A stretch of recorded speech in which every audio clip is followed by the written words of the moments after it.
जय सिया राम। स्वागत है आप सभी का हमारे चैनल में। आज हम इस वीडियो में जानेंगे कि हनुमान जी को पंचमुखी क्यों कहा जाता है। आइए कृपया वीडियो के अंत तक बने रहें। लंका में महाबलशाली मेघनाथ के साथ बड़ा ही भीषण युद्ध चला। अंततः मेघनाथ मारा गया। रावण जो अब तक मद में चूर था, रामसेना खासतौर पर लक्ष्मण का पराक्रम सुनकर थोड़ा तनाव में आया। रावण को कुछ दुखी देखकर रावण की माँ केकसी ने उसके पताल में बसे दो भाइयों अहिरावण और महिरावण की याद दिलाई। रावण को याद आया कि यह दोनों तो उसके बचपन के मित्र रहे हैं। लंका का राजा बनने के बाद उनकी सुध ही नहीं रही। रावण यह भली प्रकार जानता था कि अहिरावण व महिरावण तंत्र मंत्र के महापंडित, जादू टोने के धनी और माँ कामाक्षी के परम भक्त है। रावण ने उन्हें बुलावा भेजा और कहा कि वह अपने छल बल कौशल से श्री राम व लक्ष्मण का सफाया कर दे। यह बात दूतों के जरिए विभीषण को पता लग गई। युद्ध में अहिरावण व महिरावण जैसे परम मायावी के शामिल होने से विभीषण चिंता में पड़ गए। विभीषण को लगा कि भगवान श्री राम और लक्ष्मण की सुरक्षा व्यवस्था और कड़ी करनी पड़ेगी। इसके लिए उन्होंने सबसे बेहतर लगा कि इसका जिम्मा परमवीर हनुमान जी को सौंप दिया जाए। राम लक्ष्मण की कुटिया लंका में सुवेल पर्वत पर बनी थी। हनुमान जी ने भगवान श्री राम की कुटिया के चारों ओर एक सुरक्षा घेरा खींच दिया। कोई जादू टोना, तंत्र मंत्र का असर या मायावी राक्षस इसके भीतर नहीं घुस सकता था। अहिरावण और महिरावण श्री राम और लक्ष्मण को मारने उनकी कुटिया तक पहुंचे, पर इस सुरक्षा घेरे के आगे उनकी एक न चली, असफल रहे।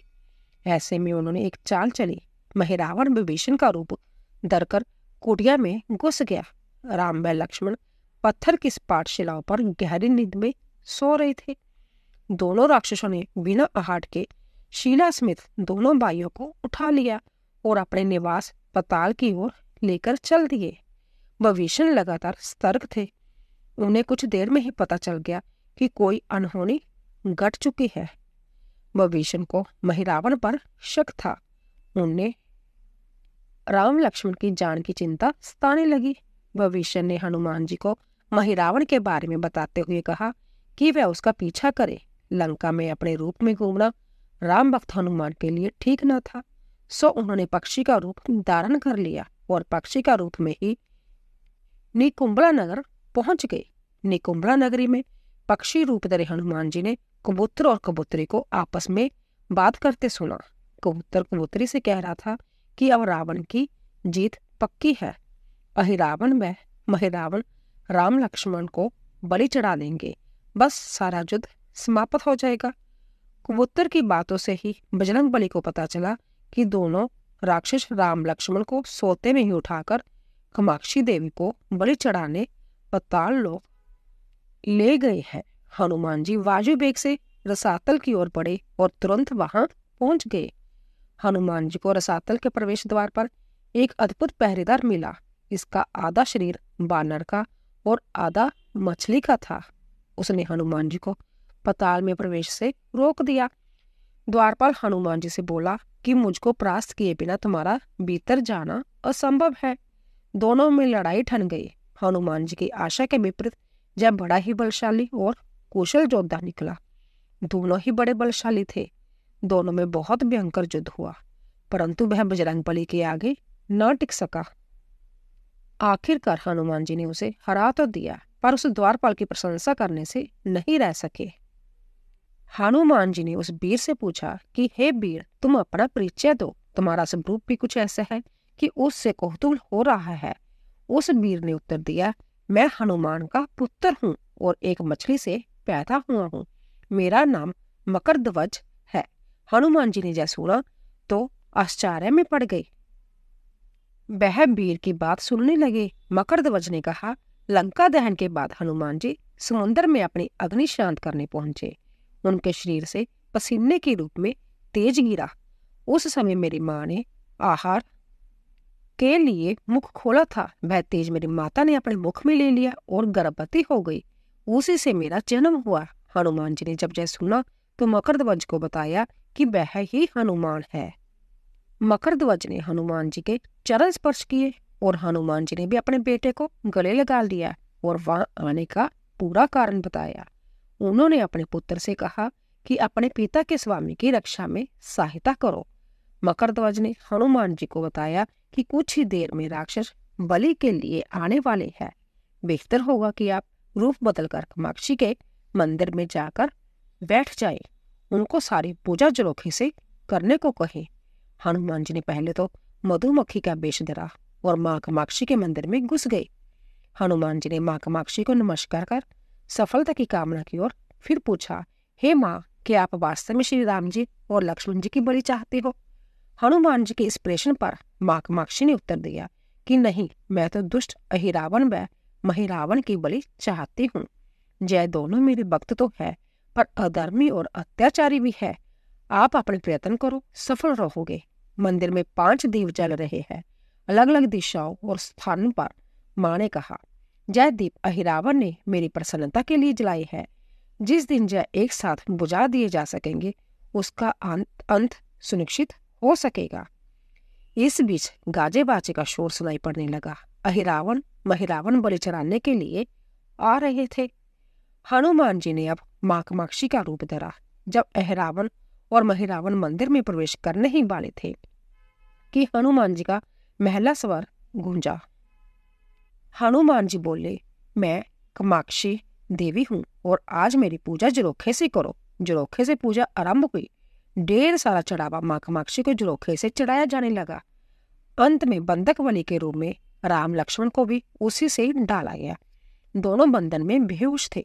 हनुमान जी ने तुरंत उन्हें बंधन मुक्त किया। अब पाताल लोक से निकलने की बारी थी, पर उससे पहले माँ कामाक्षी के सामने अहिरावण महिरावण की बलि देकर उनकी इच्छा पूरी करना और दोनों राक्षसों को उनके किए की सजा देना शेष था। अब हनुमान जी ने मकरध्वज को कहा कि वह अचेत अवस्था में लेटे हुए भगवान राम और लक्ष्मण का खास ख्याल रखे और उसके साथ मिलकर दोनों राक्षसों के खिलाफ युद्ध छेड़ दिया। पर यह युद्ध आसान ना था। अहिरावण और महिरावण बड़ी मुश्किल से मरते तो फिर 5 के 5 रूप में जिंदा हो जाते।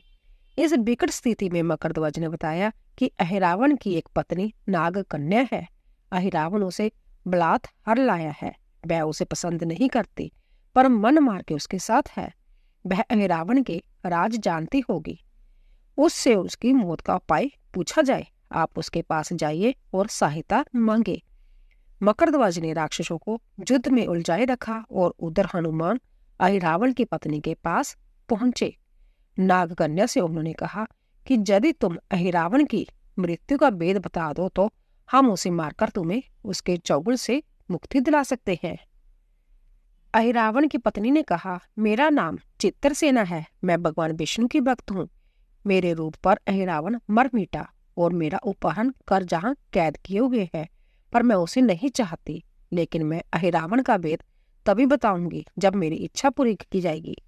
हनुमान जी ने अहिरावण की पत्नी नागकन्या चित्रसेना से पूछा कि आप अहिरावण की मृत्यु का रहस्य बताने के बदले में क्या चाहती हैं? आप मुझसे अपनी शर्त बताइए, मैं उसे जरूर मानूंगा। चित्रसेना ने कहा, दुर्भाग्य से अहिरावण जैसा असुर मुझे हर लाया है। इससे मेरा जीवन खराब हो गया है।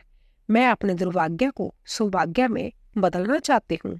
आप अगर मेरा विवाह श्री राम से कराने का वचन दे दे तो मैं अहिरावण के वध का रहस्य बताऊंगी। हनुमान जी सोच में पड़ गए। भगवान श्री राम तो एक पत्नी निष्ठ है। अपनी धर्म पत्नी देवी सीता को मुक्त कराने के लिए असुरों से युद्ध कर रहे हैं। वह किसी और से विवाह की बात तो कभी ना स्वीकारेंगे। मैं कैसे वचन दे सकता हूँ? फिर सोचने लगे कि यदि समय पर उचित निर्णय न लिया तो स्वामी के प्राण ही संकट में है। असमंजस की स्थिति में बेचैन हनुमान जी ने ऐसी राह निकाली कि सांप भी मर जाए और लाठी भी न टूटे। हनुमान जी बोले, तुम्हारी शर्त स्वीकार है, पर हमारी भी एक शर्त है। यह विवाह तभी होगा जब तुम्हारे साथ भगवान राम जिस पलंग पर आसीन होंगे वही सही सलामत रहना चाहिए। यदि वह टूटा तो इसे अपशगुन मानकर वचन से पीछे हट जाऊंगा। जब महाकाय अहिरावण के बैठने से पलंग नहीं टूटता तो भला श्री राम के बैठने से कैसे टूटेगा। जय सोचकर चित्रसेना तैयार हो गई। उसने अहिरावण समेत सभी राक्षसों के अंत का सारा भेद बता दिया। चित्रसेना ने कहा, दोनों राक्षसों के बचपन की बात है। इन दोनों के कुछ शरारती राक्षस मित्रों ने कहीं से एक ब्राह्मणी को पकड़ लिया। मनोरंजन के लिए वह उसे ब्राह्मणी को बार बार कांटों से छेड़ रहे थे। ब्राह्मणी साधारण ब्राह्मणी न थी, वह भी बहुत मायावी थी, किंतु किसी कारण वश वह पकड़ में आ गई थी। ब्राह्मणी की पीड़ा सुनकर अहिरावण और महिरावण को दया आ गई और अपने मित्रों से लड़कर उसे छुड़ा दिया। मायावी ब्राह्मणी का पति भी अपनी पत्नी की पीड़ा सुनकर आया था। अपनी पत्नी की मुक्ति से प्रसन्न होकर उस बौरे ने वचन दिया था कि तुम्हारे उपकार का बदला हम सभी ब्राह्मण जाते मिलकर चुकाएंगे। जय बोरे अधिकतर उसके शयन कक्ष के पास रहते हैं। ये सब बड़ी भारी संख्या में है। दोनों राक्षसों को जब भी मारने का प्रयास हुआ और जब मरने को हो जाते हैं, तब ब्राह्मण उनके मुख में एक बूंद अमृत का डाल देते हैं। उस अमृत के कारण जय दोनों राक्षस मरकर भी जिंदा हो जाते हैं। इनके कई कई रूप उसी अमृत के कारण है। इन्हें जितनी बार फिर से जीवन दिया गया, उनके उतने नए रूप बन गए हैं। इसलिए आपको पहले इन बानरों को मारना होगा। हनुमान जी रहस्य जानकर लौटे। मकरध्वज ने अहिरावण को युद्ध में उलझा रखा था, तो हनुमान जी ने बानरों का खात्मा शुरू किया। वह हनुमान जी के सामने कहाँ तक टिक दे। जब सारे ब्राह्मण खत्म हो गए और केवल एक बचा, तो वह हनुमान जी के चरणों में लेट गया। उसने हनुमान जी से प्राण रक्षा की याचना की। हनुमान जी पसीज गए। उन्होंने उसे क्षमा करते हुए एक काम सौंपा। हनुमान जी बोले, मैं तुम्हें प्राण दान देता हूँ, पर इस शर्त पर कि तुम जहां से तुरंत चले जाओगे और अहिरावण की पत्नी के पलंग की पार्टी में घुसकर जल्दी से जल्दी उसे पूरी तरह खोखला बना दोगे।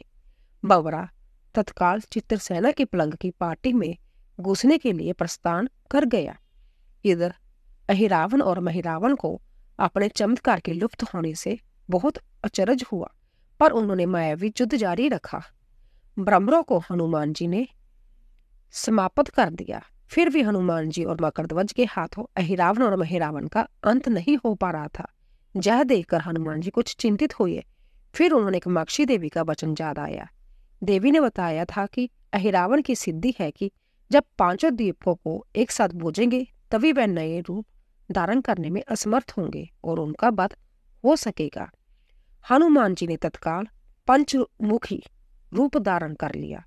उत्तर दिशा में बराहमुख, दक्षिण दिशा में नरसिंह मुख, पश्चिम में गरुड़ मुख, आकाश की ओर हयग्रीव मुख एवं पूर्व दिशा में हनुमान मुख।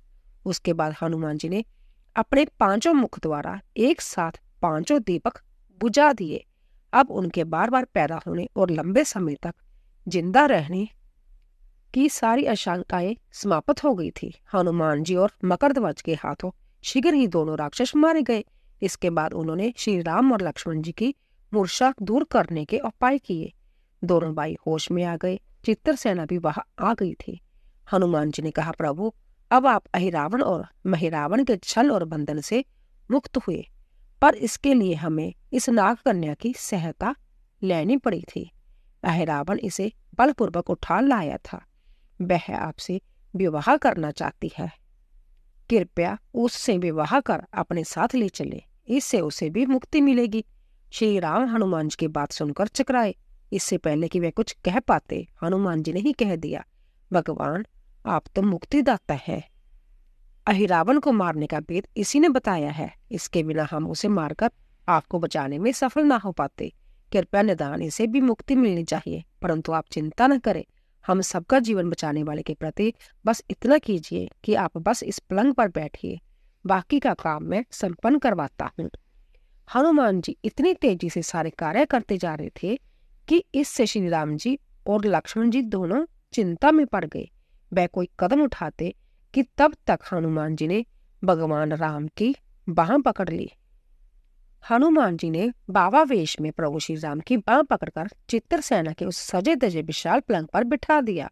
श्री राम कुछ समझ पाते कि तभी पलंग की खोखली पाटी चमराकर टूट गई।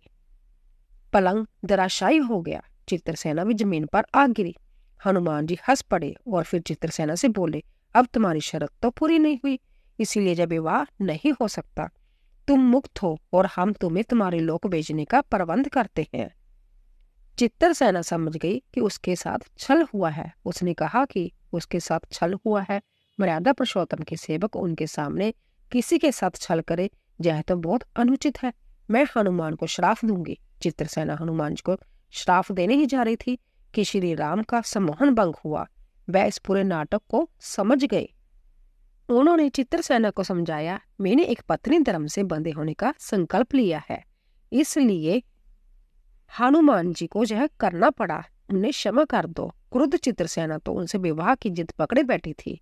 श्री राम ने कहा, मैं जब द्वापर में श्री कृष्ण अवतार लूंगा तब तुम्हें सत्यभामा के रूप में अपनी पटरानी बनाऊंगा। इससे वह मान गई। हनुमान जी ने चित्रसेना को उसके पिता के पास पहुंचा दिया। चित्रसेना को प्रभु ने अगले जन्म में पत्नी बनाने का वरदान दिया था। भगवान विष्णु की पत्नी बनने की चाह में उसने संध्या को अग्नि में भस्म कर लिया। श्री राम और लक्ष्मण मकरध्वज और हनुमान जी सहित वापस लंका में सुवेल पर्वत पर लौट आए। बोलिए पंचमुखी हनुमान जी की जय। तो दोस्तों, अगर आपको हमारी जानकारी पसंद आई हो, प्लीज चैनल को लाइक कीजिए, सब्सक्राइब कीजिए और ज्यादा से ज्यादा शेयर कीजिए। आप सभी का धन्यवाद।